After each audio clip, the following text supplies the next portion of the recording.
신앙생활은 구원으로부터 시작되어지죠. 구원이 없는 사람은 예배도 드리는 것이 무의미하고 행하는 모든 것이 하나님하고 연결되어 있더라도 무의미하죠. 구원받은 사람은 행하는 모든 것이 다 의미 있습니다. 하나님 안에서 더 그렇죠.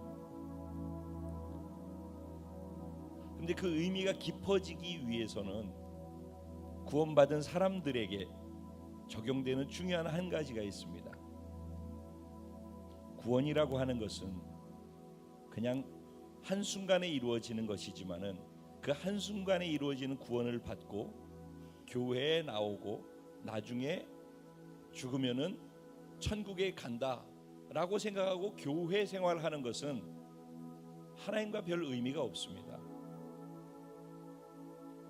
구원을 받았다라고 하는 것은 하나님 아버지와의 관계가 시작되어지는 첫 번째 문을 열고 들어가는 것일 뿐입니다. 신앙생활하는 데 있어서 구원받았다 그걸로 안심하는 것은 응애하고 태어났다 그리고 아기 핏덩이로 있으면서 안심하는 것과 똑같은 것입니다. 그러니까 신앙생활은 구원받았다라는 말은 응애하고 태어나서 그때부터 엄마를 알아가고 아빠를 알아가고 엄마 아빠가 쓰는 말과 사람들이 하는 모든 말들을 이해하고 배우고 그리고 마음을 나누어가는 깊은 관계로 확장되는 것이 자녀가 태어나서부터 어른이 되기까지 과정인 것처럼 신앙생활도 똑같은 것입니다. 구원을 받았다? 그러면 그 순간부터 하나님을 아버지로 인식하면서 관계가 시작되는 것입니다. 예수님을 나의 신랑으로 인식하면서 관계가 시작되어지는 것입니다. 성도들과도 그냥 교회 와서 만나는 사람들이 아니라 이제 동일한 하나님의 자녀요 동일한 예수의 신부들로서 함께 하나님의 형상과 모양으로 만나는 것입니다. 그래서 우리가 하는 모든 것 안에 관계라고 하는 단어가 중요하게 자리 잡고 있는 것이고 내가 이 관계를 얼마나 깊게 유지하고 가느냐에 따라서 내가 하는 모든 행동에 의미 있는 것의 깊이가 달라진다라는 것입니다. 그러니까 오늘 우리가 예배하는 데 있어서도 하나님과의 관계의 깊이가 얼마나 개개인적으로 깊으냐에 따라서 예배 드리고 있는 이 시간이 얼마나 깊은 은혜와 깊은 의미가 개개인에게 주어지느냐로 달라지는 것입니다. 관계라고 하는 것은 마음으로부터 시작되어집니다. 마음과 마음이 서로 교감되어질 때 관계의 깊이가 깊어집니다. 오늘 여기 하나님이 계시다라는 것을 우리는 다 알고 믿고 있습니다. 여기 계신 하나님을 내가 얼마나 마음으로 교감하느냐, 얼마나 인식하고 마음으로 반응하느냐, 얼마나 진심이고 전심이냐에 따라서 오늘 우리가 드리는 예배의 의미가 각자에게 달라질 것입니다. 우리 서로 있는 우리 지체들끼리도 관계의 깊이, 교감의 깊이가 얼마나 깊으냐에 따라서 서로 하는 아까 성부와 성자 성령의 이름으로 사랑하고 축복합니다라고 하는 그 짧은 만남의 시간들이 스쳐 지나가지만은 그 안에 진심의 마음이 얼마나 담겨 있으며 평소 때 얼마나 깊은 관계와 교감이 있느냐에 따라서 그 하는 모든 행위들 가운데 의미가 깊어지고 또 차이가 나게 되어지리라고 생각합니다. 그래서 신앙생활은 구원이라고 하는 사건은 우리 관계의 문을 열어주는 것이고 관계라고 하는 것은 너무너무 중요한 것입니다. 그리고 그 관계를 진행하고 유지하는 데 있어서 마음, 진심, 전심이라고 하는 것은 그래서 더 의미 있고 소중한 줄로 믿습니다. 예배는 하나님과의 관계의 연속입니다. 얼마나 내가 전심으로 진심으로 그분과 교감하느냐에 따라서 오늘 우리가 드리는 예배의 깊이가 의미가 더 깊어질 줄로 믿습니다. 아멘. 할렐루야. 우리 좌우에 계신 분들에게 인사할 때 하나님이 당신을 지극히 사랑하십니다 인사해 주시기 바랍니다.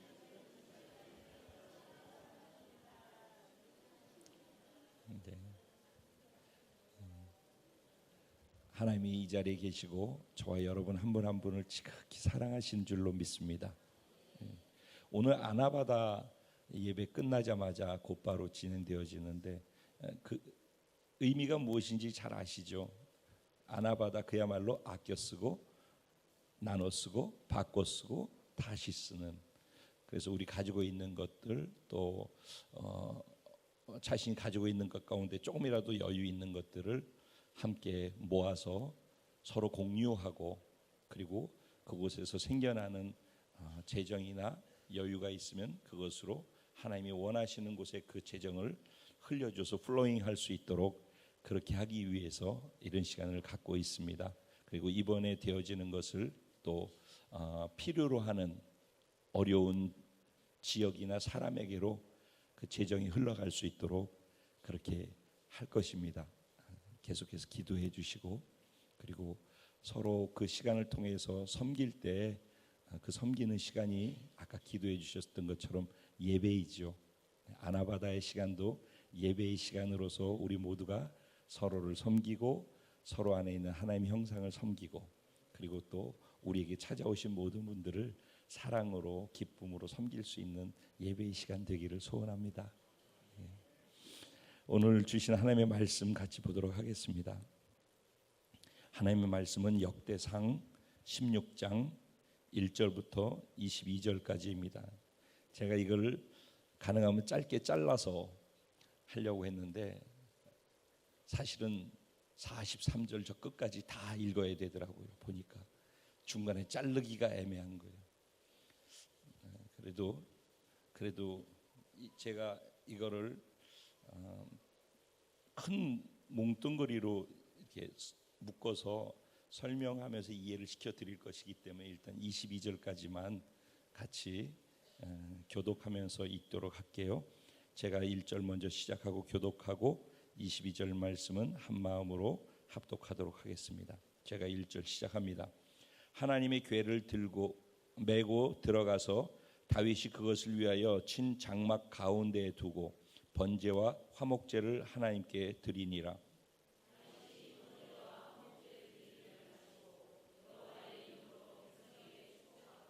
이스라엘 무리 중 남녀를 막론하고 각 사람에게 떡 한 덩이와 야자 열매로 만든 과자와 건포도로 만든 과자 하나씩을 나누어 주었더라.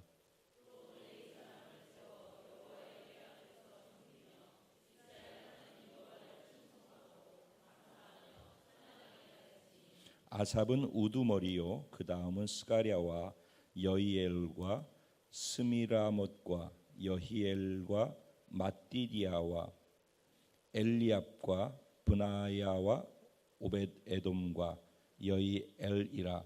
비파와 수금을 타고 아삽은 재금을 힘있게 치고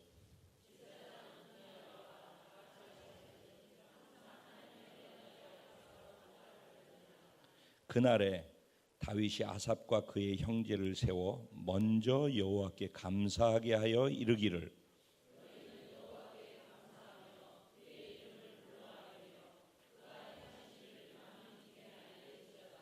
그에게 노래하며 그를 찬양하고 그의 모든 기사를 전할지어다.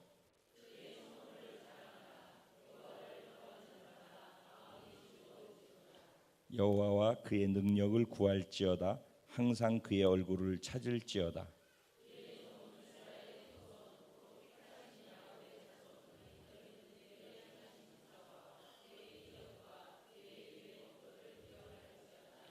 그는 여호와 우리 하나님이시라. 그의 법도가 온 땅에 있도다.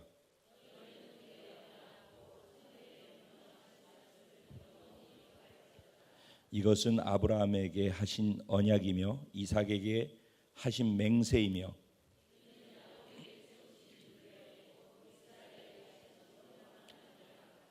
이르시기를 내가 가나안 땅을 내게 주어 너희 기업의 지경이 되게 하리라 하셨도다.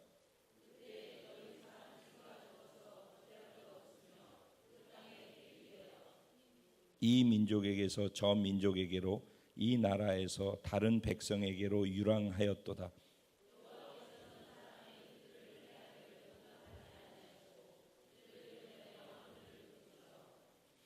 다 같이 이르시기를 나의 기름 부은 자에게 손 대지 말며 나의 선지자를 해하지 말라 하셨도다. 아멘.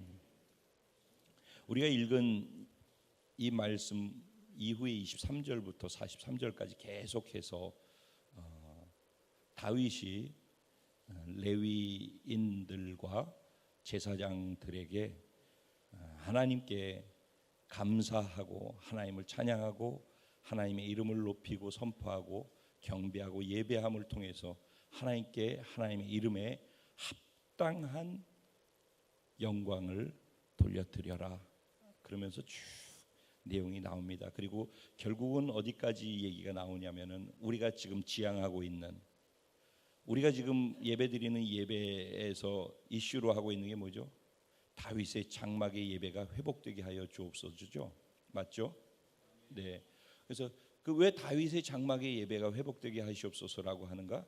오늘 바로 그 다윗의 장막의 예배가 시작되어지는 첫 번째 시작이 어떻게 시작되어졌는지에 대해서 나와 있는 내용이 오늘 본문 말씀입니다. 우리가 늘 다윗의 장막의 예배가 회복되게 해주십시오 그러는데 그게 무엇인지 어디에 있는지 어떻게 시작됐는지 그걸 모르시는 분들이 계실 거예요. 오늘 본문 말씀을 잘 듣고 이해하면서 생각해 보면은 그 말이 이 말이구나. 그래서 그렇게 하는구나. 다윗은 이때로부터 시작해서 그 레위인들과 제사장들을 통해서 자기 다윗 성에 하나님의 궤를 모셔놓고 가장 중심에다가 그리고 그 하나님 궤 앞에서 예배하는 자들, 봉사하고 섬기는 자들, 찬양하는 자들, 악기 있는 자들, 악기를 만드는 자들부터 그것을 출입하는 모든 들어오고 나가는 문을 관리하는 문지기까지 모든 사람들을 두고서 날마다 주야로 항상 늘 그 앞에서 행하게 했더라. 이렇게 얘기하고 있는 내용들이 이제 쭉 이어지면서 나오는 거예요. 그래서 다윗의 장막의 예배는 이것으로부터 시작되어졌다라는 것을 생각하시면 되겠습니다. 오늘 본문 말씀 가지고 감사를 선택하는 복된 자 바로 저와 여러분입니다. 이런 제목으로 주시는 은혜를 나누려고 합니다. 11월 달은 감사의 달이라고 다 알고 있죠. 11월이 시작되어지면은 우리가 1년 동안 또 잊고 살았던 감사라고 하는 단어를 생각해 볼 수 있는 그런 복된 시간이 되어지죠.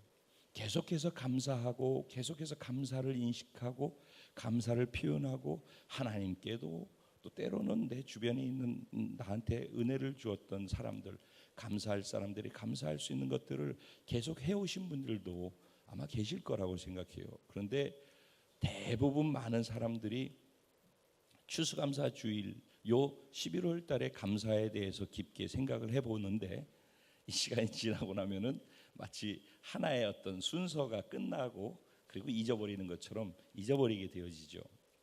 여러분 기억하십니까? 작년 추수감사 주일을 그리고 작년 11월 달에 제 감사에 대해서 나누면서 어디서 제가 말씀을 나눴었는지 그게 금요 예배 때인지 아니 주일이었는지 기억이 안 되는데 제가 이런 말씀 감사는 연습이 필요합니다.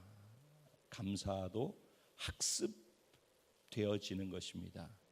그래서 반복하고 지속하면서 계속 생각하고 감사하려고 하는 것을 놓치지 않으려고 할 때 감사할 수 있다라고 했어요. 기억하십니까? 그래서 한번 집에 가시면은 A4 용지에다가 감사할 내용들 조건들을 쭉 한번 다 써보십시오 그랬어요. 그래서 써보신 분들도 계시더라고요. 그걸 가지고 계신지 모르겠습니다. 오늘도 그 감사의 조건에 더 플러스 되어지는 감사가 있는지를 확인해 보시고 오늘 또 나는 지금 하나님께 또 다른 분들에게 감사할 수 있는 것이 있다면 어떤 것일지 찾아볼 수 있는 그런 복되고 은혜로운 시간이 되기를 소원합니다. 오늘은 감사 얘기니까 그냥 본론으로 쭉 들어가면은 오늘 성경의 내용이 감사 얘기이기도 하지만 예배 얘기이기도 하고 굉장히 다양하고 복합적인 내용들이 있어서 이 안으로 들어가게 되면 감사가 한 부분 희석되어질 것 같아서 제가 그냥 처음에 우리 젊은 어린 친구들 생각해서, 여러분들 생각해서 예화를 하나 들게요. 그래서 우리 일본에도 지체들이 보고 있으니까, 일본의 2차 대전이 막 끝났을 때 그 해군 장교로 있던 분, 기이치라고 하는 장교분이 계셨는데, 이제 전쟁이 끝났으니까 본국으로 돌아왔을 거 아니겠어요? 돌아와서 본국의 상황을 보니까 일본이 그때 뭐 전쟁에 지게 되어지는 상황이 있으면서 나라가 와 보니까 막 완전히 폐허가 다 돼 있죠. 마치 우리나라 6.25 사변 직후 막 전쟁이 끝났을 때 온 나라가 다 폐허가 돼 있었던 것하고 아마 같을 거예요. 그리고 전쟁을 치르고 온 군인이 와서 보니까 나라가 다 폐허되어 있으니까 얼마나 마음이 어려웠겠어요. 그런 가운데 전쟁에 졌잖아요. 그러니까는 그 국민들이 전쟁하고 온 군인들, 더군다나 장교를 보면서 시선이 곱지가 않은 거예요. 눈을 이렇게 째려보면서 너희들이 잘못해서 전쟁에 졌다고. 그래서 사람들이 자꾸 지적하고 그러니까 나라에 전쟁하다 힘든 것도 있고 돌아왔는데 나라는 엉망되어 있는 것 때문에도 마음이 어려운데, 그런데 사람들이 그런 자신에 대해서 지적하면서 너희 때문에 전쟁에 졌다라고 하는 것들을 계속 들을 때 이분이 스트레스가 엄청나게 쌓이기 시작했어요. 그러다가 어느 날 두루눕게 되어져서 병이 들어가지고, 근데 얼굴만 돌아가고 얼굴 밑에서부터 온 몸이 식물인간처럼 마비가 된 거예요. 그러니까 완전히 그냥 마비된 상태에서 할 수 있는 거는 눈 껌뻑거리고 말하고 숨 쉴 수 있는 것만 되는 거예요. 그런 가운데에서 치료를 받는데, 이것은 정신적인 스트레스나 정신적으로 오는 문제 때문에 생긴 병이라고 그래가지고 정신과 의사에게 갔어요. 후치다라고 하는 의사였었다고 하는데, 그 의사에게 갔더니 그 의사가 신앙인이었는지 그런 것까지는 예화에 나와 있지 않았어요. 그런데 그 의사가 정말로 치료되고 싶습니까? 질문을 하니까 이분이 당연하지 않겠어요? 정말 원합니다. 제가 치료되기를 원합니다. 그랬더니 그러면 저를 따라 해보십시오. 감사합니다. 이렇게 해보라고 이렇게 해보라고 그랬어요. 그래서 우리 초등학생들, 중고등학생들까지, 청년은 이제 어른 됐다고 치고 초등학생부터 중고등학생들까지 따라 해볼게요. 감사합니다. 고마워요, 해줘서. 감사합니다라고 했더니, 이렇게 감사합니다라고 하는 말을 하루에 10,000번씩 하십시오 그랬어요. 여러분 어떻게 될까요? 하루에 10,000번 가능할까요? 가능하겠니 우주야? 하루에 10,000번 감사합니다.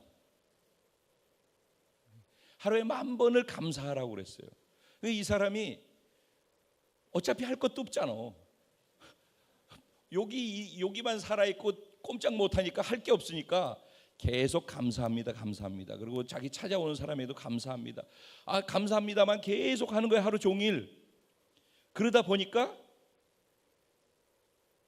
내 안에 아팠던 거, 상처받았던 거, 힘든 거, 전쟁하면서 받았던 아픈 상처부터 갔다 와가지고 사람들이 아프게 했던 모든 것들이 하나하나 사라지기 시작하는 거예요. 조금씩 마음이 치유되기 시작하는 거예요. 이 병이 마음에서 오는 거니까 마음이 조금씩 치유되기 시작해요. 그러지만 계속해서 감사합니다 하는데 사람들이 나 찾아와가지고선 병문안도 오고 이런 사람들이 고맙다라는 게 느껴지기 시작해요. 이전에는 늘 당연하지, 오면 오나보다 이랬었는데 감사해지기 시작하는 거예요. 그러니까 입술을 열어가지고선 감사를 표현하기 시작하는 거예요. 이게 처음에는 입으로 앵무새처럼 감사합니다를 10,000번을 하기 위해서 감사합니다를 했는데, 시간이 지나면서 감사합니다 하다 보니까 마음이 풀어지고 사람들이 내게 보여지는데 그 보여지는 사람 하나하나가 다 고마운 사람들이더라는 거예요. 그래서 마음에서부터, 처음에는 기계적으로 했는데 나중에는 마음에서부터 우러나서 감사를 표현하기 시작했어요. 감사합니다. 와주셔서 감사합니다. 감사를 표현하기 시작. 그러고선 어느 날인데 막내 아이가 밖에 보니까 감이 열렸는데 감의 홍시가 되게 맛있게 익었더래요. 그래서 그 홍시를 따가지고 아빠를 갖다 드려야 되겠다. 그래서 아빠한테 가서 아빠, 이 홍시가 너무 맛있게 생겨서 아빠 주려고 가지고 왔어요. 그러면서 아빠한테 이거 드셔보세요. 이렇게 했는데 아빠가 자기도 모르게 손을 쭉 내밀었어. 그래서 이 손이 움직이기 시작하더니만은 시간이 가가지고선 결국은 치료가 됐다라는 예화의 얘기예요. 실제 있었던 얘기죠. 감사라고 하는 것은 우리가 너무 감사에 대해서 기계적이고 추상적으로 지식으로 머리로 이해하고 있거든요. 그런데 감사절 때만 되면 제가 강조하지만은 감사의 지수가 행복의 지수를 결정합니다. 내가 얼만큼 감사하느냐가 내가 얼만큼 행복하냐예요. 신앙생활에 세 가지 꼭지점이 있어. 삼각 꼭지점이 있다고 그러죠. 제일 첫 번째가 뭐예요? 하나님에서부터 시작하죠. 믿음은. 그래서 하나님 믿기 때문에 뭘 믿죠? 우리가 하나님의 말씀을 믿죠. 그래서 말씀이 첫 번째 꼭지점이에요. 그래서 성경에서 늘 우리는 성경 말씀을 가지고 하잖아요. 그 다음에 그 말씀을 행할 수 있도록 기도하는 거예요. 그래서 말씀과 기도, 그 다음에 이것을 말씀과 기도를 뭘 해야 돼요? 믿어야지 되는 거예요. 믿어야지. 그래서 말씀과 기도와 믿음인데 이 믿음이 진짜인지 가짜인지를 결정하는 바로메타가 무엇인가? 감사라는 거예요. 그러니까 우리가 믿습니다. 목사님 저 정말 믿어요. 목사님 진짜 믿고 따라갈게요. 다 그거 귀로 말로 하는 얘기들인데 그 믿음이 믿어요라고 하는 그 믿음이 하나님 전 정말 하나님 믿습니다 하는 그 믿음이 제가 이거 이렇게 하나님께서 제가 이렇게 기도했으니까 하나님이 이렇게 해주실 것으로 믿습니다라고 하는 것이 여러분이 기도하는 기도에 제가 이 기도를 정말 응답될 걸 믿습니다 하는 것이 우리 교회가 배가 될 것입니다. 공동체가 배가 될 것입니다. 믿습니다 하는 것이 진짜 믿음인지 아닌지를 결정하는 게 무엇인가? 감사라는 거예요. 믿음이 믿음되는가 아닌가는 감사로 결정된대요. 믿음은 뭐예요? 결과가 그대로 된다는 사실을 믿는 것이죠. 하나님이 하나님이라는 사실을 믿는다는 말이죠. 그게 진짜 믿어지고 믿음이라 한다면 결과 자체도 믿는 거 아니겠습니까? 여러분이 기도했다 그러면 기도의 결과를 믿는 겁니다. 기도하는 행위가 믿음이 아니라 기도가 믿음이라고 할 때는 기도의 결과가 되어졌음을 믿는 것입니다. 맞습니까? 그러니까 기도하는 것이 믿음이라고 생각하지 마십시오. 기도는 행동을 유발할 때 기도가 믿음의 기도가 되는 것입니다. 그러니까 여기서 기도를 했다? 그러면 정말 그 기도를 믿는다? 그러면 일단은 그 기도가 응답될 것 결과를 내가 쥐고 있으니까 감사해야죠. 그래서 믿는 사람은 감사로부터 시작하는 겁니다.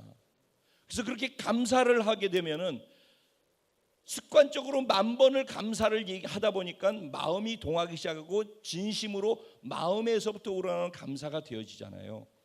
감사가 감사다워지기 시작하니까 내 몸에도 변화가 오고 사람과의 관계에도 변화가 오는 것입니다. 환경에도 변화가 오는 것입니다. 그러니까 감사하는 것이 유익이죠. 감사에 대해서만 얘기를 하고 감사의 유익만 얘기하자면은 계속해서 얼마든지 얘기할 수가 있어요. 근데 다음 진도가 많아서 제가 서론에 시작하면서 감사가 추상적인 것이 아니라 아주 실질적인 것이라는 것. 그것이 내 삶의 행복을 실제로 결정하고 내가 행복을 느끼는 느낌의 수치를 감사가 결정한다. 결국은 믿음이 감사를 만들어낸다. 제가 오늘 제목을 뭐라고 그랬죠? 감사를 선택하는 복된 자라고 했어요. 왜 그렇게 표현했는가? 믿음은 다른 말로 뭐예요? 선택하는 거예요. 하나님을 선택하는 거. 하나님의 말씀을 믿습니다 하는 것은 하나님의 말씀이 여기 있고 내 생각이 여기 있어요. 세상의 가치관이 여기 있고 하나님의 가치관이 여기 있어요. 성경의 말씀이 이렇다라고 하고 사람들이 얘기하고 있는 것이 있어요. 그 중에서 나는 무엇을 선택할 것인가를 결정해서 선택하고 그 선택대로 살아가는 것을 뭐라고 해요? 믿음이라고 하는 거예요. 그러니까 감사도 무엇으로 하는 거예요? 믿음으로 하는 거예요. 사람들은 감사할 거리가 있을 때 감사해요. 그렇기 때문에 감사할 거리가 있어도 감사하지 못해요. 왜? 당연하다고 생각하기 때문에. 여러분, 예수 믿는 사람하고 일반 세상 사람하고 누가 더 감사할 거예요? 감사할 일이 누가 더 많을까요? 즉 행복할 수 있는 가능성이 누구에게 더 클까요? 왜 그럴까요? 세상 사람들은 자기가 하기 때문에 그래요. 자기의 삶의 주체가 자기이기 때문에 그래요. 내가 노력해서, 내가 열심히 살고, 내가 돈 벌고, 내가 내 건강 관리하고, 내가 다 한단 말입니다. 그러니까 내가 한 거에 대해서 결과가 나오면은 내가 했기 때문에 당연한 것이죠. 감사할 게 없는 것입니다. 건강도 내가 챙겨서 건강한 건데, 돈도 내가 열심히 해서 벌어서 돈을 벌었는데 감사할 게 없죠. 감사할 게 없는 것입니다. 그러니까 행복할 게 없다는 얘기입니다. 그런데 하나님을 믿고 하나님의 은혜를 알고 하나님의 도우심을 구하고 하나님을 의지해서 사는 사람은 자기가 다 하더라도 하나님이 하신 것입니다. 하나님이 하십니다. 하나님이 도와주십시오. 하나님이 하셔야지만 나는 움직이겠습니다. 라고 하나님 중심으로 사는 사람은 자기가 다 했지만은 하나님을 의지하고 하나님 도움으로 내가 움직이고 있다라고 믿고 있기 때문에 되어진 모든 결과가 다 하나님께 감사할 거리인 것입니다. 그러면 감사 지수가 높으면 행복 지수가 높다고 그랬는데, 그러면 누가 더 감사를 많이 할 가능성이 있다고요? 당연히 하나님을 의지하고 하나님과 함께 사는 사람이 더 감사할 거리가 많겠죠.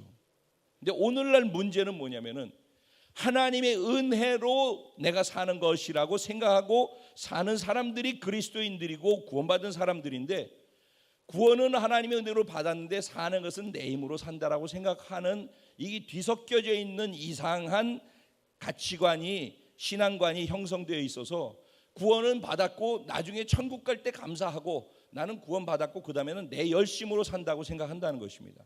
그래서 내가 하는 모든 것에서 하나님께 감사할 일이 별로 없어요. 그러니까 구원은 받았는데 세상 사람들 똑같이 감사할 일이 별로 없어요. 내가 했기 때문에. 실패해도 내가 한 거고, 근데 실패하면은 하나님 잃을 수 있습니까? 이렇게 가요. 그 실패를 결정하는 모든 결정은 하나님께 묻지 않고 본인이 했음에도 불구하고. 그러니까 감사할 건 없죠. 은혜를 받아서 감사할 일은 내가 했다라고 생각하고 하고, 어려워져서 힘들어져서 하나님께 기도했는데 안 되어지면은 하나님 어떻게 이룰 수 있어요 하고, 이렇게 두 가지가 막 섞여서 가니까 감사할 일은 점점 없어지죠. 감사로부터 점점 멀어지게 되겠죠. 근데 중요한 것은 감사 많이 할수록 복된 것이다. 믿으시길 주님의 이름으로 축원합니다. 자신의 삶의 감사가 더 풍성해지고 많아질 수 있는 은혜가 오늘 이 시간을 기점으로 해서 우리 모두에게 주어지게 되기를 주님의 이름으로 축원합니다. 안에 감사가 많아지면은 기쁨도, 얼굴 표정도, 반응도 좀 더 여유로워지지 않겠습니까? 제가 한 가지 기특하게 저 스스로에게 생각하는 거, 제가 여러분 모두에게 감사한다는 거, 그리고 여러분 나갈 때 제가 인사의 내용이 뭐죠? 할렐루야 감사합니다, 우리 어린 친구 고맙다, 어린 친구들한테 그러죠. 그거 제 진심이거든요.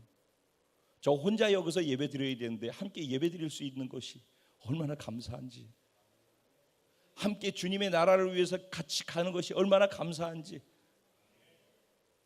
이런 시간들이 모든 하나님께와 우리 모두에게 서로에게 의미 있는 시간인데, 이런 의미 있는 시간들을 함께 같이 가질 수 있다는 게 얼마나 감사한지. 그리고 우리 예배가 깊어질수록 그런 예배를 같이 드리는 여러분들께 감사함도 커지는 거예요. 그래서 제가 입구에서 늘 여러분들께 감사합니다, 감사합니다, 감사합니다, 감사합니다. 아마 제가 여러분 여기 앉아 계신 분들 숫자만큼 감사합니다 할 것 같아요. 제가 제일 행복해. 감사 많이 하시기 바랍니다. 오늘 본문으로 돌아와서요. 오늘 본문을 이해하려면은요, 지금 역대상 16장이잖아요. 그죠? 역대상 10장으로 가면은요. 무슨 사건이 나오냐면은 사울 왕, 이스라엘 첫 번째 왕이 누구였다고 그랬지? 우주야? 지난주에 얘기했었지? 사울 왕, 그렇지. 그 다윗은 두 번째 왕이라고 그랬지? 첫 번째 왕 사울 왕이 죽었어. 어디서? 역대상 10장에서. 알겠지? 길보아 산의 전투에서, 블레셋과의 전투에서 져서 죽어요. 화살에 맞아가지고선 부상을 당했는데, 내가 적의 칼에 죽을 수 없다. 그러니 네가 나를 찔러 죽여라. 그랬더니 제가 어찌 감히 왕의 몸에다가 칼을 찔러댈 수가 있겠습니까? 못합니다. 그랬더니 그 병사, 자기의 무기를 들고 있는 병사의 칼에 엎어져 가지고선 죽었더라. 그날 그 전투에서 아들 셋과 온 집안이, 사울의 집안이 다 죽었더라. 그리고 난 다음에 10장의 끝에 뭐라고 하냐면 사울이 하나님께 범죄했기 때문에 죽었더라. 그런데 그 뒤에 보면 뭐라고 돼 있냐? 사울이 하나님께 묻지 않고 했기 때문에 하나님께서 그것을 죄로 여겼더라 그랬어요. 이게 이제 10장에 나오는 내용들이에요. 그리고 난 다음에 11장에 가서 어떤 내용이 나오냐면은 다윗이 유다의 왕이었었는데 사울이 죽으면서 이스라엘까지 다 해가지고 통틀어서 왕이 되어지는 거예요. 그래서 통일 왕국이 다윗의 왕국으로서의 시작이 되어지는 일들이 거기서부터 시작돼요. 그랬더니 왕국이 시작되어지면서 다윗을 도왔던 사람들이 하나하나씩 다 다윗 편으로 다 몰려오기 시작하는 거예요. 그리고 사울 편에 있었던 사람들조차, 베냐민 지파는 사울 지파죠. 사울이 있었던 지파가 베냐민 지파인데 베냐민 지파조차도 다 다윗을 돕겠다고 다윗에게로 다 몰려오는 거예요. 그래서 그 당시에 다윗과 함께 있었던 사람은 물론이거냐, 사울과 함께 있었던 사람 그룹들의 지파들까지도 다윗에게로 다 붙어서 통일 왕국이 형성되어졌어요.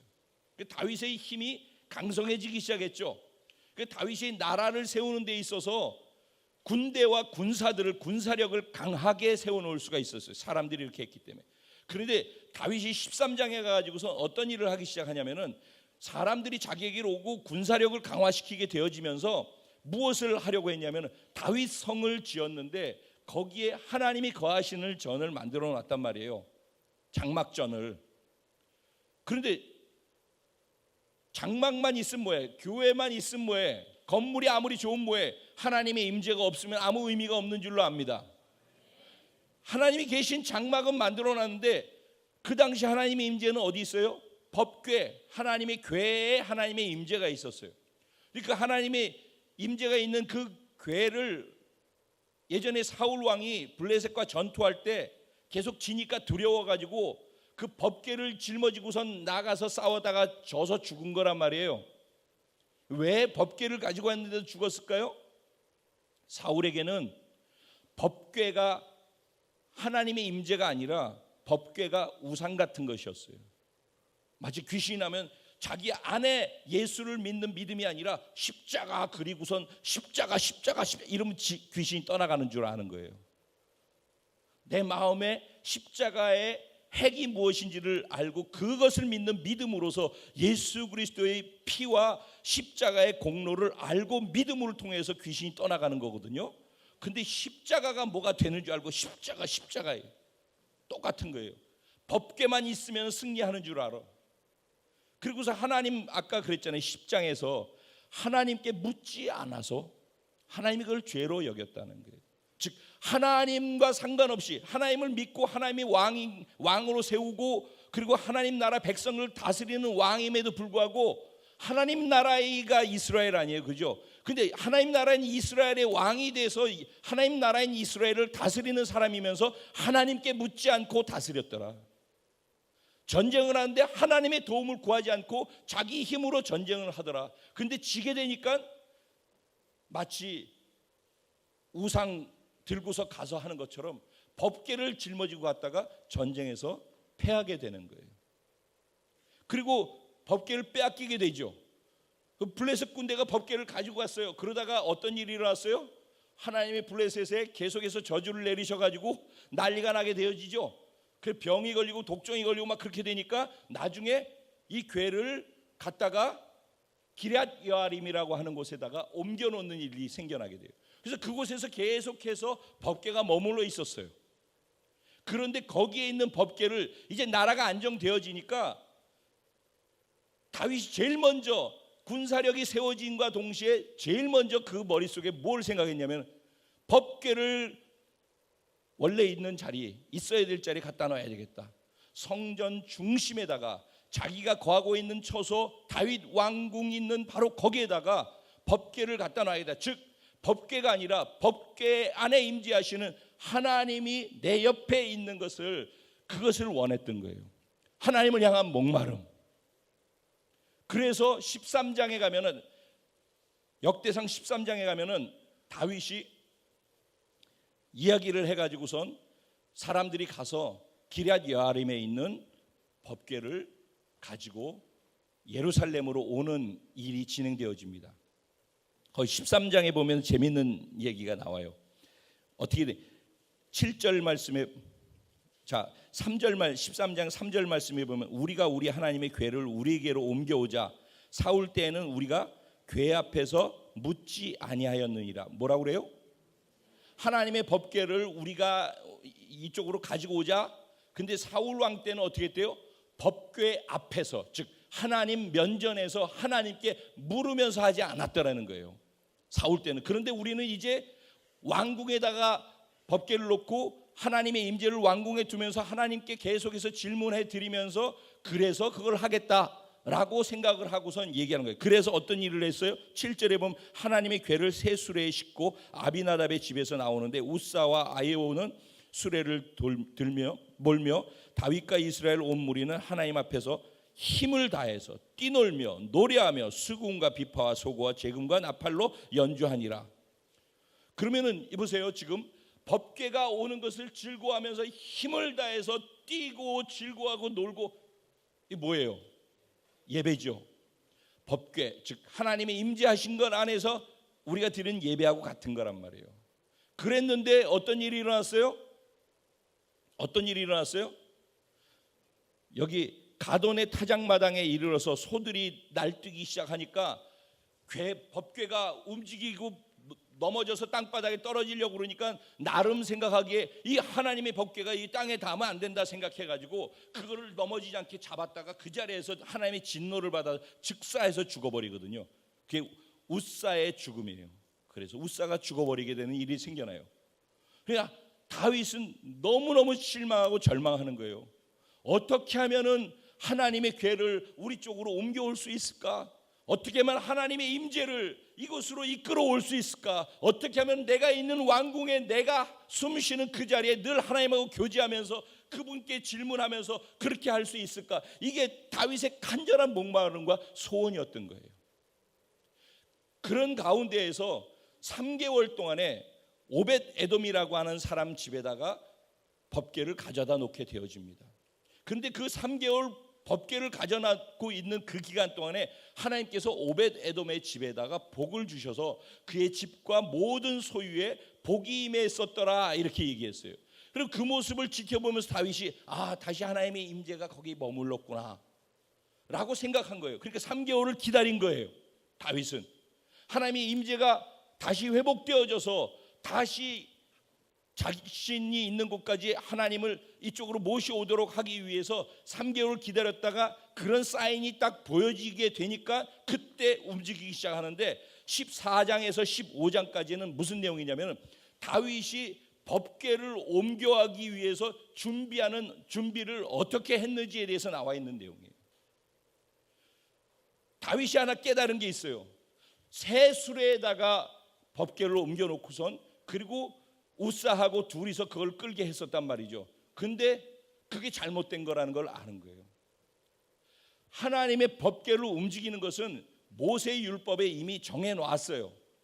반드시 수레 같은 데 얹으면 안 되고 제사장들이 자기 어깨에 매야 되는 거예요. 그래서 어깨에 매고선 힘이 들더라도 제사장들이, 그러니까 하나님을 섬기고 하나님의 임재를 두는 것은 내 안에 노력이 필요한 거예요. 공짜로 가만히 있는 게 아니, 하나님의 임재는 내가 짊어지고 느낄 수 있어야 되는 거예요. 그래서 제사장들이 이걸 짊어졌단 말이죠. 그리고 레위인들은 예배하는 사람들이잖아요. 하나님을 예배하기 위해서, 제사 드리기 위해서 필요한 사람들이, 레위 지파 사람들은 그것만을 하게끔 만들어 놓은 사람들이거든요. 레위 지파를 다 소집하는 거예요. 거기에 우두머리인 사람을 앞에다가 두고, 그 형제를 두고, 그 나머지 레위 지파 사람들 모두에게 해가지고, 군대는요, 군대 600명, 군대 400명, 그 다음에 장군, 대장군 3명, 중장군 3명, 그래서 군대를 준비해 놓아서 군대가 안정되어지게끔 해놓고 난 다음에 이제는 예배를 드리는, 그러니까 군사력을 강화시키고 난 다음에 영적인 것, 예배를 통해서 영적인 것을 강화하기 시작하는 거예요. 예배의 기둥을 강력하게 세운단 말입니다. 그래서 하나님이 임재하시는 궤를 가지고 와서 이 자리에는 놓으려는 이유가 뭐예요? 하나님이 나와 함께 하시는 것을 내가 내 옆에 두고서 나와 항상 호흡하게 하기를 원한다. 그리고 그 다음에 뭐예요? 그곳에서 24시간 365일 예배가 진행되기를 원한다는 거예요. 예배의 기둥을 세우기 원했던 거예요. 다윗은 언제나 하나님을 높이기 원했던 거예요.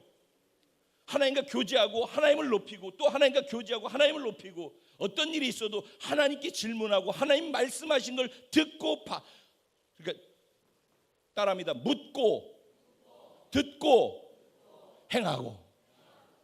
세 가지. 묻고, 듣고, 행하고. 이게 다윗이 원했던 거예요. 누구에게? 하나님께 묻고, 듣고, 행하고. 그런데 14장에 보면은 뭐 내용이 나오면은 이것을 훈련하기 위해서 하나님께서 블레셋과의 싸움이 일어나도록 하십니다. 2번이나 싸우는 일들이 14장에 나와요. 그런데 다윗이 어떻게 하느냐? 블레셋 군대가 자기에게 오니까 다윗이 하나님 어떻게 할까요? 묻습니다. 하나님, 내가 올라가서 저들을 칠까요? 하나님, 저들을 저한테 붙인 게 맞습니까? 질문합니다. 그런데 하나님께서 거기에 답을 주시니까 올라가서 쳐서 이기는 거예요. 2번이나 그렇게 했어요. 그러니까 법궤를 가지고 오기 전에 하나님께서 하나님께 질문하고 묻고 하나님의 임재를 놓치지 않으려고 하는 다윗의 훈련을 먼저 시켰어요. 그리고 난 다음에 15장에 가서는 이 레위 지파들에게 다윗이 뭘 요구하냐면 너희 몸을 정결케 해라. 하나님의 궤를 메고 와야 되고 하나님께 예배를 해야 되는데 너희의 몸을 정결케 해라 그랬어요. 이 2가지를 요구했어요. 그래서 사람들을 다 준비시키는데, 준비시키는 사람 가운데 자신을 정결케 하고 자기 어깨에 메고 제사장들과 레위인들이 하나님의 율법에 제시한 대로 그들이 그 일을 하게 만들었어요. 그리고 이제 시작하는 거예요. 그렇게 이전의 일들이 있는 가운데에서 오늘 16장 바로 직전에 29절 말씀에 보면은 뭐라고 나와 있습니까? 여호와의 언약궤가 다윗성으로 들어올 때, 이제 드디어 들어올 때 사울의 딸 미갈이 창으로 내다보다가 다윗 왕이 춤추며 뛰노는 것을 보고 그 마음에 업신여겼더라 그랬어요. 이거 유명한 사건이죠. 다윗이 하나님의 언약궤를 그렇게 사모하고 기다렸는데 결국은 안 되고 우여곡절이 있다가 그게 들어오니까 너무 기뻐서 춤을 추었다고 그랬잖아요. 춤을 추었는데 바지가 흘러내려가 가지고선 아마 다 이 속옷이 다 보였던 것 같아. 그랬더니 그 사울 왕이 자기 딸을 다윗한테 줬잖아요. 골리앗을 잡으면 사람을 그 자기 딸을 주겠다고 그래가지고 자기 딸을 줬잖아요. 미갈을. 그런데 그 미갈이 그러니까 다윗의 부인이 되는 거죠. 부인이 왕궁에서 이렇게 보니까 자기 신랑이 왕인데 채통 없이 밖에서 그 법궤가 들어온다고 춤을 추고 그러다 바지가랑이가 내려가가지고 세상 말로 쪽팔리게 백성들 앞에서 왕이 채신머리 없이 이런 거예요. 그래가지고 눈살을 찌푸리면서, 그래서 하나님께 예배하는 예배를 드리는 그 숭고하고 아름다운 모습을 그렇게 반응했던 미갈은 이 땅에 사는 날 동안에 하나님께서 자식을 주지 않았어요. 어쨌든 다윗은 하나님의 임재가 자기에게로 오는 것이 너무 행복했어요. 그래서 무엇으로 예배를 드렸어요? 모든 악기와 자기의 몸으로 예배를 드리는 거예요. 그러니까 예배는 뭐예요? 온 악기로 큰 소리를 내고 힘을 다해서 악기를 연주하고 악기팀들 거기에 찬양하는 사람들은 온 몸으로 찬양하고 이게 지금 예배의 모습이고 하나님께 나아가는 예배는 뭐예요? 예배의 첫 번째는 무엇으로 열죠? 감사함으로 그 문에 들어가며 그의 궁전에 들어가 주께 감사드리며 그 이름을 송축할지어다. 예배는 무엇으로 들어간다고요? 감사로 문을 열고 들어가는 거예요. 그러니까 지금 감사하는 것을 얘기하는 거예요. 감사를 얘기하고 있는데 그 감사하면서 드려지는 예배의 어떤 모습을 보인다? 악기팀들은 악기를 힘있게 연주하고 크게 연주해서 하나님께 들리도록 하고, 그리고 왕은 자기 몸을 다해서 바지가 벗겨질 정도로, 그것도 모를 정도로 열심히 하나님을 기뻐하면서 예배를 드렸다는 거예요. 그리고 이제 16장에 들어와서 우리가 읽은 본문의 내용이에요. 이러면 이제 한 2시간 갈 것 같으죠. 그래서 제가 아까 그랬잖아요. 이거는 뭉뚱그려서 간다고. 그러니까 걱정 마시라. 자, 16장의 1절에 뭐라고 나와 있습니까? 하나님의 궤를 메고 들어가서 다윗이 그것을 위하여 친 장막 가운데에 두고 번제와 화목제를 하나님께 드리니라. 그 법궤가 왔는데 어디다 두었대요? 다윗의 장막 정 가운데. 오늘 우리가 읽는 말씀에 보면은 반복해서 강조하는 내용들이네요. 하나님의 법궤가 가운데에 있다라는 것과 그 제사 드리는 사람들이나 레위인들에게 궤 앞에서라는 단어가 계속 나옵니다. 궤 앞에서. 궤 앞에서 섬길지어다. 궤 앞에서 찬양하고 궤 앞에서. 무슨 말이죠? 그분을 내 앞에 계시다라는 면전의 인식을 하라는 거예요. 하나님이 언제나 내 앞에 계시다. 예배는 여기 계신 하나님을 인식하는 것으로부터 시작한다고 그랬잖아요. 그죠? 이게 다 같은 말이라는 거 이해가 되시죠? 그분의 면전에서 내가 언제나 그분 앞에서 살라는 거예요. 그게 면전의식, 그게 예배의 핵심 되는 가장 중요한 거예요. 지금 내 앞에 그분이 계시다. 나와 1대1로 그분과 함께하고 있다. 그래서 다윗이 제일 먼저 이거 궤가 정중앙에 서게 하고 난 다음에 했던 게 뭐예요? 번제와 화목제를 드렸대요. 다 제사죠. 구약의 제사. 번제는 뭐 하는 거예요? 짐승을 불태워서 하나님께 드리는 거예요. 이 제사의 특징은 뭐예요? 속죄를, 자기의 죄를 속죄하기 위해서.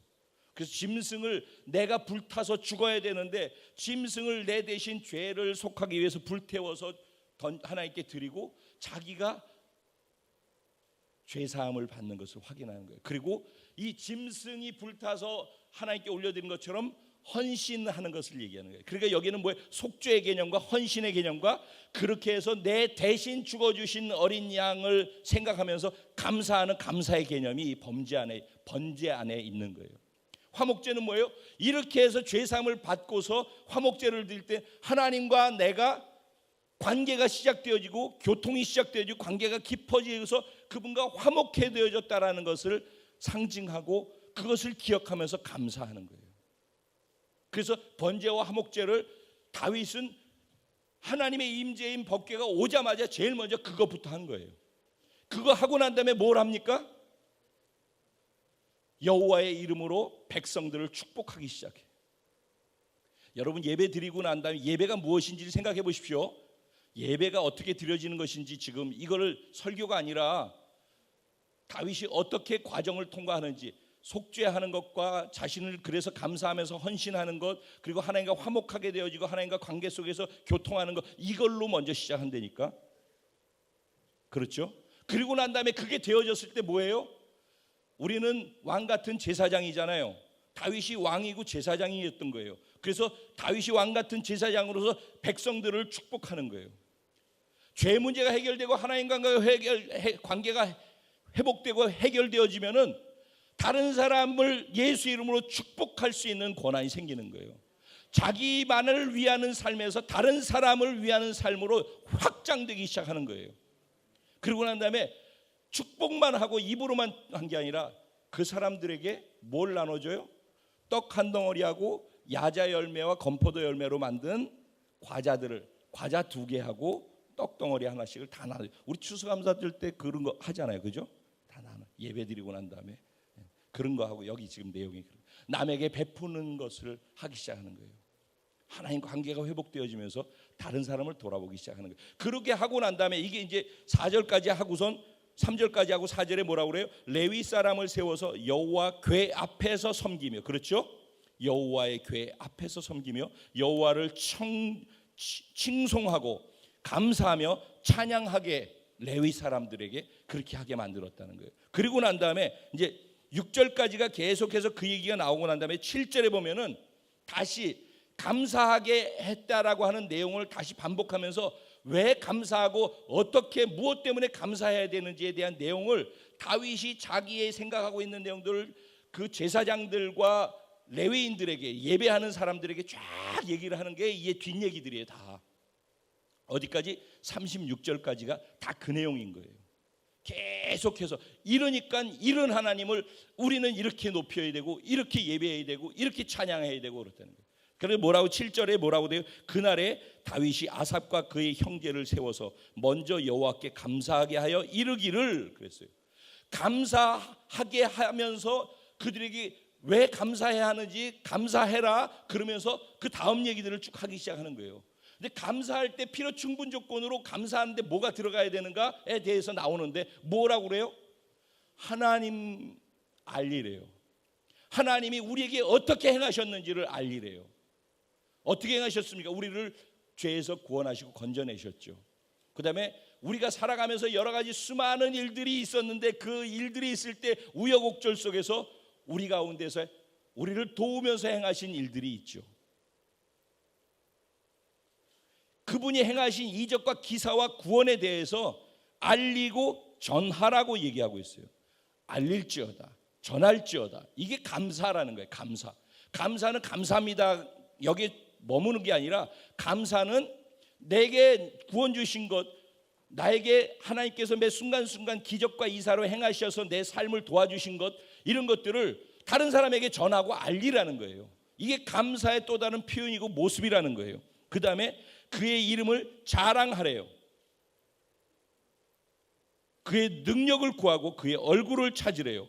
그러면은 여호와를 구하는 자마다 어떻게 될 거래요? 마음이 즐거울 거래요. 여러분, 마음이 즐거우시기 원하십니까? 어려운 일이 많이 있어가지고 지금 마음이 많이 어려우신 분들이 계십니까? 여호와의 얼굴을 구해 보십시오. 오늘 본문 말씀에 얼굴을 구하면은 마음이 즐거울 것이다라고 얘기합니다. 하나님의 얼굴을 구할 수 있는 은혜가 있기를 주님의 이름으로 축원합니다. 그다음에 그러니까 감사하는데 제일 먼저 그분이 우리에게 행하신 것이 무엇인지를, 그것을 생각하면서 감사하라는 거예요. 두 번째, 무엇을 감사하라는? 그분의 언약을 기억하면서 감사하래요. 그분의 언약. 그분이 행하신 건 어떤 거예요? 나를 구원하신 것, 내게 행하신 것들이 있어요. 그분의 언약은 뭐예요? 앞으로 행하실 것에 대한 약속이에요. 그렇죠? 그분이 앞으로 행하실 것에 대한 약속. 여러분들은 하나님이 주신 말씀 안에서 내 삶에, 내 인생에, 내 미래에, 내 영원까지 하나님이 나에게 이렇게 하실 것이라고 주신 언약의 말씀이 무엇입니까? 여러분들에게는 그게 있으십니까?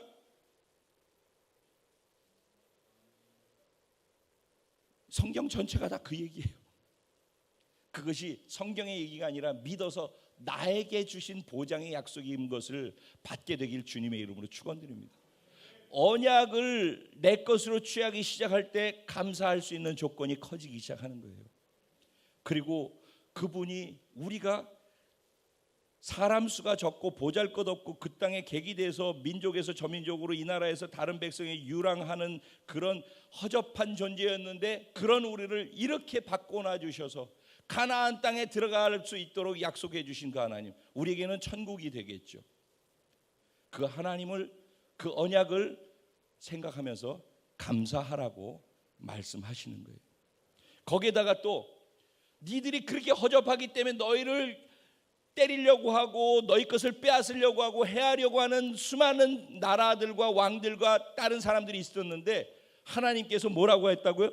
나의 기름 부은 자에게 손대지 말고 나의 선지자를 해하지 말라 이렇게 말씀하셨. 하나님께서 그들을 지켜주시고 보호해주시고 사단이 그에게 틈타지 못하도록 막아주시는 일들을 하셨다는 거예요. 나 요새 고통하는 일밖에 없는데요. 신앙생활은 이제 다음 주에 추수감사주니까 또 같은 맥락에서 얘기를 하겠죠. 신앙생활은 그러니까는 어떤 관점으로 보느냐 하는 게 참 중요해요. 우리는 하나님을 믿는다고 하면서 너무 우리가 7, 80년 산다고 너무 그 순간순간에 민감하고 순간순간에 반응해요.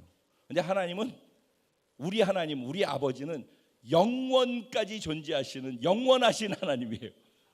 그렇기 때문에 우리가 미시적으로, 그러니까 아주 좁은 눈을 가지고 아주 짧은 구간만 보면서 이거 이럴 수가 있어 라고 생각하면서 지금 속상한 일만 보지만은 좀 더 그것을 넓게 봐서 과거에 이 일이 있기 이전에 과거에 내 삶에 어떤 은혜가 있었는지, 그리고 이 일이 있고 난 후에 하나님이 어떤 언약으로 나의 미래를 계획해 놓으시고 약속해 놓으셨는지, 그리고 하나님께서는 인류 역사 속에서 하나님의 약속을 어떻게 이루어 가셨고 하나님의 백성들에게 어떻게 선하신 분이고 인자한 분이심을 역사를 통해서 나타내셨는지 거시적으로 전체를 볼 수 있는 눈이 있어야 하는 거예요. 그것은 하나님의 약속의 말씀을 볼 수 있을 때, 약속의 말씀을 믿을 수 있을 때 우리가 전체적인 걸 볼 수 있고 그 안에서 감사할 수 있는 것들이 제대로 보여지기 시작하는 거예요. 그런 은혜가 있기를 소원합니다.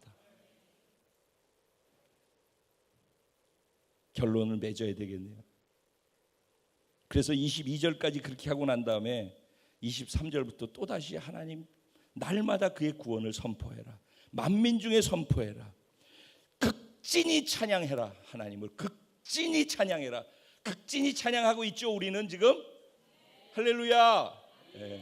저도 극진히 지금 땀 뻘뻘 흘리면서 극진히 예배를 드려야 되는 거예요. 극진히. 그리고 모든 신보다 최고로 더 그분을 경외할지라. 왜냐하면 그분이 온 천지 만물을 지으셨기 때문에 그에게 처소에 존귀와 위엄이 있고 능력이 있고 즐거움이 그에게 있다. 그러면서 계속해서 영광과 권능을 여호와께 돌려라. 여호와의 이름에 합당한 영광을 돌려라. 제물을 들고 그 앞에 가라. 아름답고 거룩한 것으로 여호와께 경배해라. 이렇게 하는 것의 결론으로 중요하게 얘기하고 있는 거예요. 두 가지를 얘기했는데 여기서 온 우주 만물을 그분이 지었고 온 인류 역사를 그분이 통치하신다. 이걸 믿으라는 거예요. 이걸 정말 믿으라는 거예요. 그분이 통치하신다. 그리고 그분은 심판하러 오신다. 이게 이제 이 뒷부분의 얘기예요. 그분이 통치하신다. 그분이 다스릴 수 있는 권세와 능력이 있는 왕이시라는 거예요. 그걸 믿으라는 거예요. 자, 보셔요. 이 세 가지만 믿으면 돼요. 그분이 통치하신다. 그 모든 걸 통치할 수 있는 능력이 그분에게 있단 말이에요. 그리고 그분은 심판하러 오신다. 그리고 마지막으로 뭐라고 그래? 그분은 선하시고 인자하심이 영원하시다. 믿게 되길 주님의 이름으로 축원합니다. 지금 여러분 삶에 어려움이 있습니까? 여러분 이해할 수 없는 일들이 있습니까? 고통스럽습니까? 눈물이 납니까? 그래서 좌절하고 기도도 나오지 않습니까? 그 가운데서 잊지 마십시오. 그런 가운데 하나님의 선하심과 인자하심이 있음을 믿게 되길 주님의 이름으로 축원합니다. 다윗이 그러면 오늘 결론입니다. 다윗이 오늘 자신이 감사하고 자신이 모든 레위인들과 사람들에게 감사하라고 얘기하면서 이런 얘기를 하고, 그리고 감사하면서 우리가 예배를 드리는데 이제부터는 예배가 365일 계속해서 주야로 계속 예배를 드리자라고 하면서 이런 얘기들을 하는 거거든요. 다윗은 무엇 때문에 감사했습니까? 오늘 여기에서 다윗이 무엇 때문에 감사했다는 내용이 나옵니까? 다윗의 감사거리가 무엇이었습니까? 우리는 무엇을 통해서 감사거리를 찾고 있습니까? 다윗도 생각해 보십시오. 좋은 일만 있고 감사할 거리만 있었던 것이 아닙니다. 1년 4개월 동안에 블레셋 가운데 그 사울 왕이 자기를 죽이려고 하기 때문에 도망다니다가 블레셋 진영으로 들어가서 가드에서 미친 척하고 침 흘리고 그래서 살아남고 1년 4개월을 그렇게 쫓겨다니면서 죽을 고생하면서 살았었어요. 광야에서. 기억하시죠? 감사할 게 뭐가 있어 거기서. 이번에도 하나님 내가 당신 사랑해요. 당신 내 옆에 모시고 당신과 더불어 살기 위해 얼마나 좋은 마음입니까? 그랬는데 오다가 사람 죽고 3개월 동안에 난리 나고 이런 일이 있었잖아요. 그렇죠? 그러면 하나님 어떻게 이럴 수 있습니까? 내가 하나님 사랑하고 좋아서 내 옆에 모시려고 그렇게 하고 세수레에다가 이렇게 다 했으면 됐지, 하나님이 이렇게 사람 죽여서까지 하면서 이럴 수 있습니까? 얼마든지 그럴 수 있는 거예요. 하나님 어떻게 이럴 수 있습니까? 라고 할 수 있는데도 불구하고 다윗은 그런 상황들이 중요하지 않았단 말입니다. 다윗은 한 가지밖에 없어요. 하나님 때문에 울고, 하나님 때문에 울고 웃고, 괴가 들어오니까 있었던 모든 것들 다 접어두고 펄펄 뛰면서 하나님께 감사할 수 있는 그런 예배자. 다윗을 뛰게 만들고 다윗을 감사하게 하는 것은 하나님 한 분이었단 말입니다. 이제는 선택해야 합니다. 우리가 하나님을 믿습니다 하고 구원받아서 여기 있다면은, 하나님을 믿는 게 맞다면은 하나님을 선택하고 하나님의 방법을 선택하고 하나님의 선하심과 인자하심을 인정하고 믿고 선택해서 그래서 감사할 수 있어야 될 줄로 믿습니다. 우리는 무엇으로 감사하겠습니까? 그분은 어떻게 알림을, 어떻게 자랑하고, 어떻게 전파하고, 어떻게 선포하고, 그리고 어떻게 내 안에 있는 진심과 전심을 다해서 최고의 감사를 표현할 수 있겠습니까? 오늘 한 주간 동안 많은 것들을 생각하면서 하나님께 감사할 수 있는 그런 시간들 되기를 주님의 이름으로 축원드립니다. 오늘 말씀 생각하면서 같이 기도하시죠.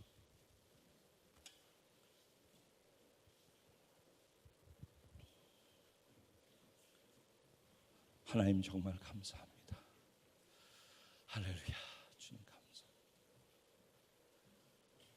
우리 주님의 이름을 간절히 한번 부르면서 우리 마음속에 있는 하나님을 향한 마음, 내가 놓쳤던 것, 감사할 제목들, 많은 사람들, 주변의 사람들, 그리고 무엇보다도 하나님 그분 때문에 감사할 수 있는 것이 무엇인지 우리 믿음과 더불어서 감사를 같이 연결해서 기도하는 가운데서도 결단하고 선택할 수 있는 은혜가 있기를 소원하면서 하나님께 기도하며 나갑니다. 기도드리겠습니다. 주여